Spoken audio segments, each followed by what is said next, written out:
गए तो का करी? अरे चल के गेहूं हो गए सबका कटात हो, अरविंद का कटा गए, लक्ष्मण का कटा गए, आई पंकजो कटा गए, कहिया कटाई गेहूं? अरे तहार दिमाग तो ना सही बतावा, हम जब गेहूं काटे हो। अरे का भइल रे? चल कटा, चल चल चल चल कटवानी चल। हमसे ना होई सुना सुना सुना।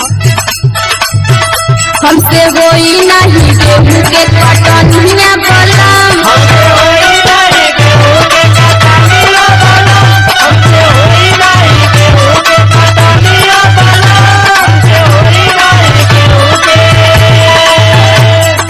भोरही से बटाटा बदनिया बलम, अरे भोरही से बटाटा बदनिया बलम, हमसे होई नहीं गेहूं के कटनिया बलम, हमसे होई नहीं गेहूं के कटनिया बलम, हमसे होई नहीं गेहूं के कटनिया बलम, हमसे होई नहीं गेहूं के।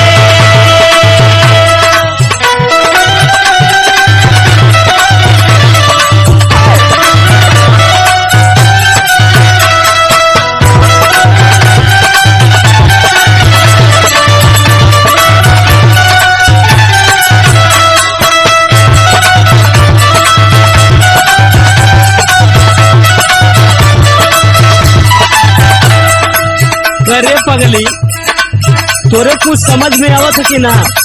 हम जितना काट दिए ना उतना बहुत है, पर अब ना जब काटे। अच्छा हाँ तो सुना सुना।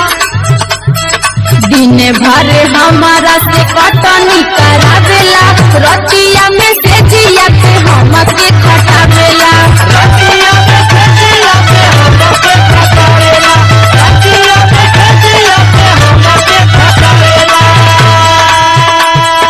दिन भर हमारा से कटनी करावेला, रतिया में से जिया पे हमके खटावेला, रतिया में से जिया पे हमके खटावेला, रतिया में से जिया पे हमके खटावेला। और सुना सुना सुना। हम टूटा तवे सबरिया लंगिया बलम, हम टूटा तवे सबरिया लंगिया बलम, हमसे होई नहीं गेहूं के कटनिया बलम, हमसे होई नहीं गेहूं के कटनिया बलम, हमसे होई नहीं गेहूं के कटनिया बलम, हमसे होई नहीं गेहूं के।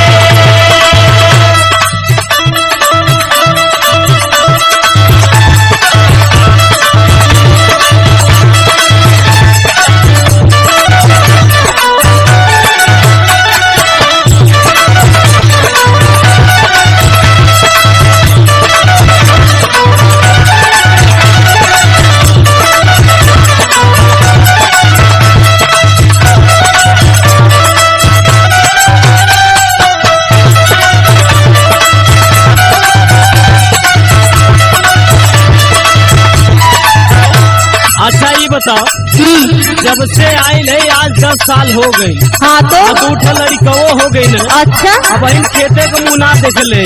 अच्छा ये बात बा। हाँ ये बात। जैसे हम गईले ना एक बार खेतवे में, अरे तना कर के करी रे। लेकिन सुन ला, हम तो नैहर करे ना कि एक वजह से यहू ना करते। अच्छा अच्छा हाँ तो सुना सुना। नैहरे में कबहू न गईली खरिहानमा, देवानंद देवा मन हमरो कहनमा, देवानंद देवा मन हमरो कहनमा, देवानंद देवा मन हमरो कहनमा। नैहरे में कबहू न गईली खरिहानमा, देवानंद देवा मन हमरो कहनमा, देवानंद देवा मन हमरो कहनमा, देवानंद देवा मन हमरो कहनमा।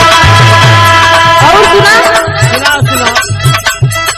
बुझाया रे बिंद लचरिया बलम, अरे बुझाया रे बिंद लचरिया बलम, हमसे होई नहीं गेहूं के कटनिया बलम, हमसे होई नहीं गेहूं के कटनिया बलम, हमसे होई नहीं गेहूं के कटनिया बलम, हमसे होई नहीं बलम। भाड़ में जाता खेती।